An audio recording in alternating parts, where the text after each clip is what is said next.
बोले सूरसेन जी हैं, सूरसेन के पुत्र हैं वसुदेव जी, और वसुदेव जी की शादी किसके साथ होती है? देवकी जी के साथ होती है। और देवकी कौन है? कंस की चचेरी बहन है वो, और कंस जो है वो उग्रसेन का पुत्र है। अब कंस की कोई बहन नहीं है, इकलौती चचेरी बहन देवकी ही है, और देवकी के साथ बड़ा प्रगाढ़ प्रेम है कंस का।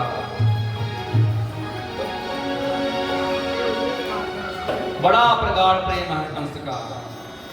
वसुदेव जी के साथ जब देवकी का ब्याह होता है, डोली जाने लगती है, कंस कहता है नहीं नहीं, अपनी बहन की डोली छोड़ने में स्वयं ही जाऊंगा, मैं खुद ही जाऊंगा।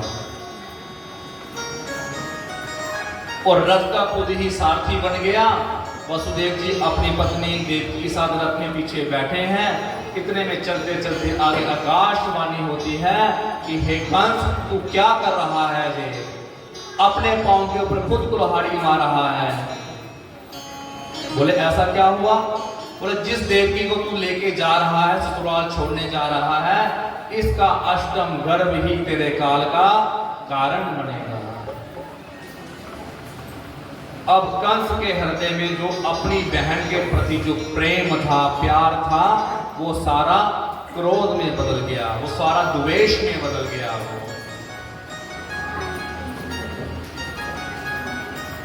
कंस ने आकाशवाणी की इतनी बात सुनते ही अपनी खड़ग से तलवार निकाली, और जैसे ही देवकी को मारने के लिए झपका, वसुदेव जी ने उसका हाथ पकड़ लिया, उसको रोक लिया। बोले अरे ये क्या कर रहे हो आप? एक शूरवीर को नारी के ऊपर हाथ उठाना शोभा नहीं देता, नारी को मारना शोभा नहीं देता। बोले मैं तो इसी को ही मार दूंगा, ना रहेगा बांस, ना बजेगी बांसुरी, ना रहेगी देवकी, ना इसका कोई आठवां गर्भ होगा, और ना ही मुझे मृत्यु का भय रहेगा।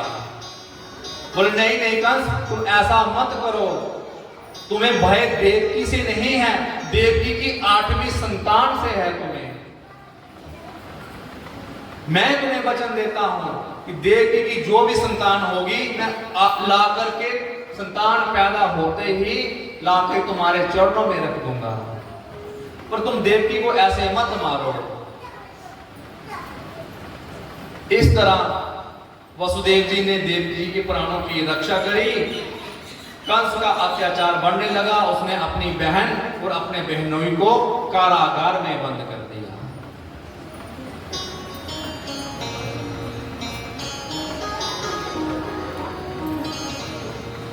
कारागार में बड़ी बड़ी यातनाएं देने लगा, बड़ी बड़ी यातनाएं देने लगा।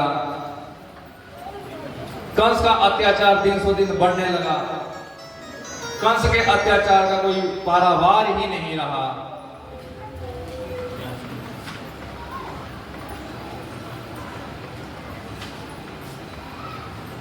ऐसे करते करते देवकी को प्रथम पुत्र हुआ।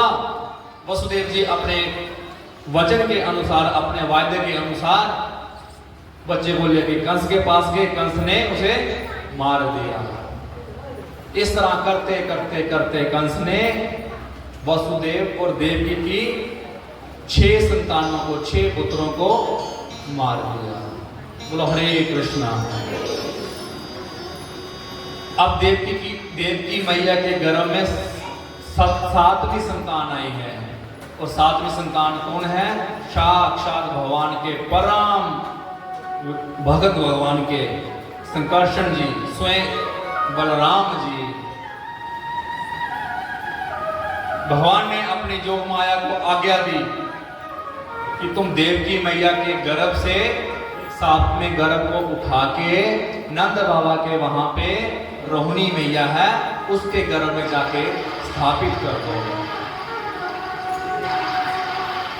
और तुम खुद स्वयं, तुम्हें इस कार्य करने में मैं बहुत बड़ा इनाम दूंगा। क्या इनाम दूंगा? कि जब यशोदा के यहां मैं जन्म लूंगा, तुम भी मेरे साथ मेरी बहन के रूप में वहां जन्म लेना। तुम्हें अपनी बहन होने का मैं सौभाग्य प्रदान करता हूं। और जाओ, कल युग में तुम्हारी अन्य अन्य कई रूपों में तुम्हारी पूजा होगी, कल युग में तुम्हारी जय जयकार होगी। भगवान की योग माया ने भगवान की आज्ञा पाते ही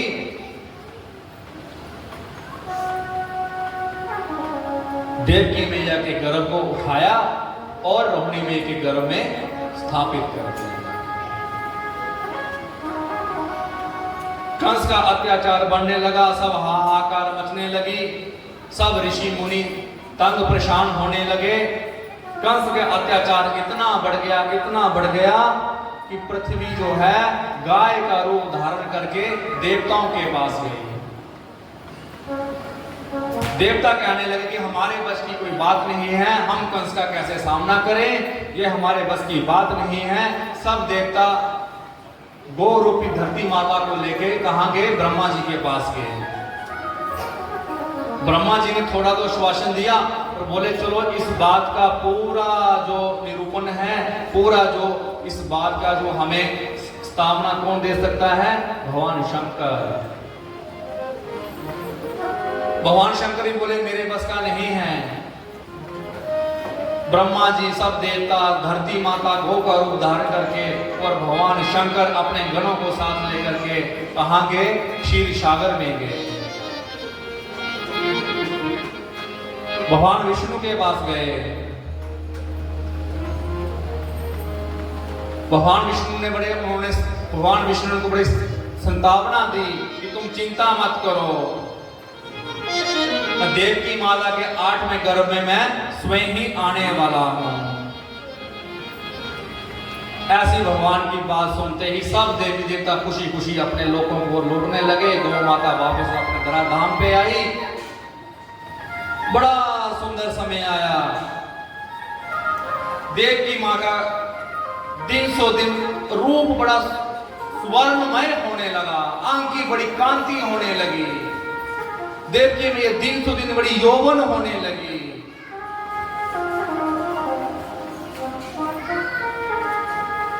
और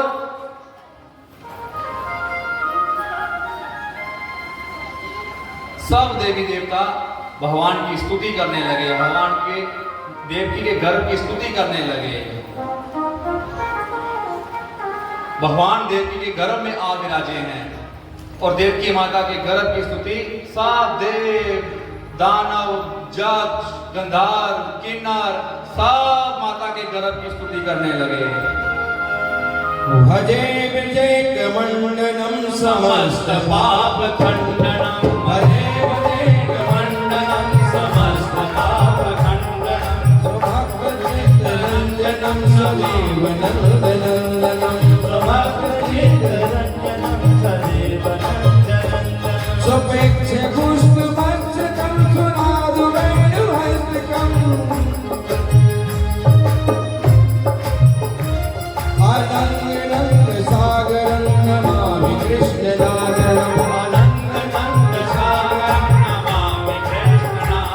मनोज गर्भ मोचनम विशाल लोल लोचनम,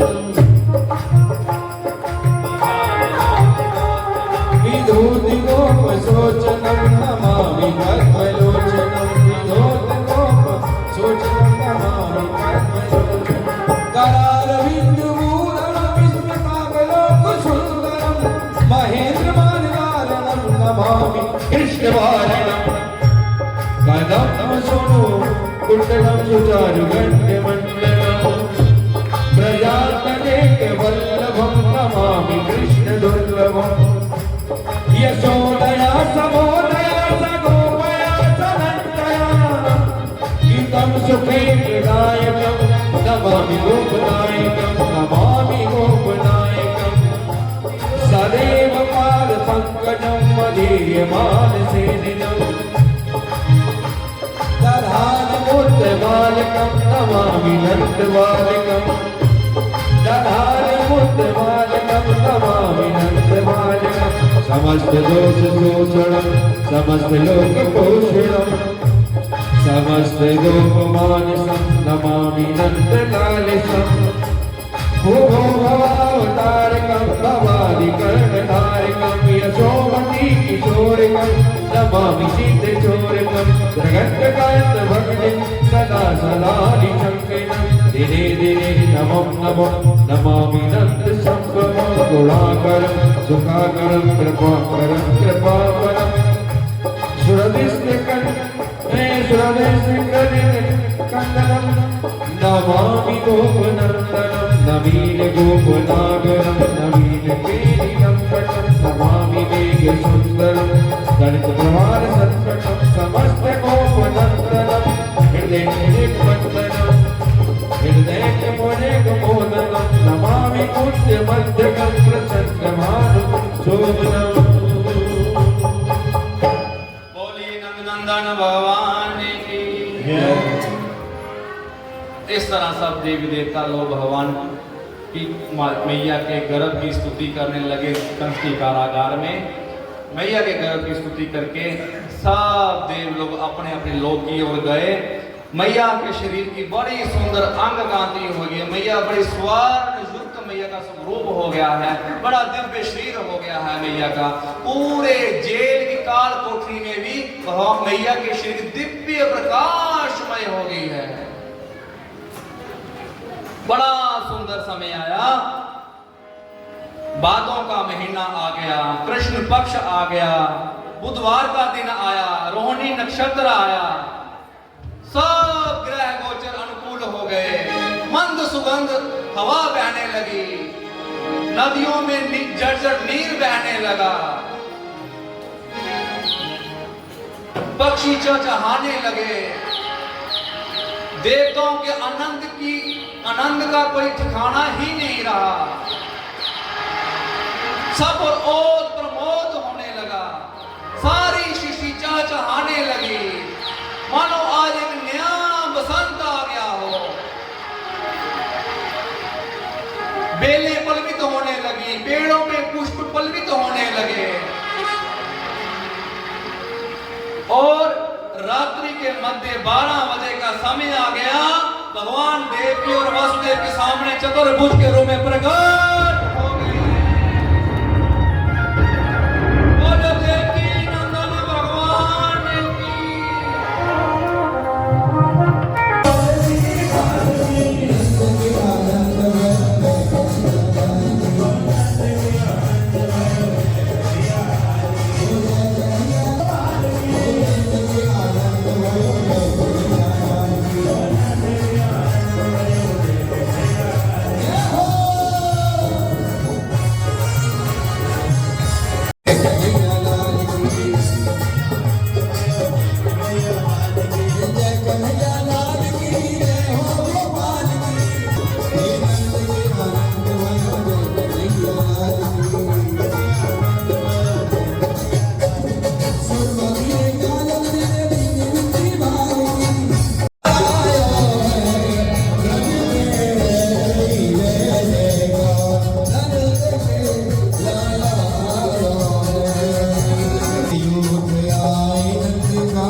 और 80 साल की आयु में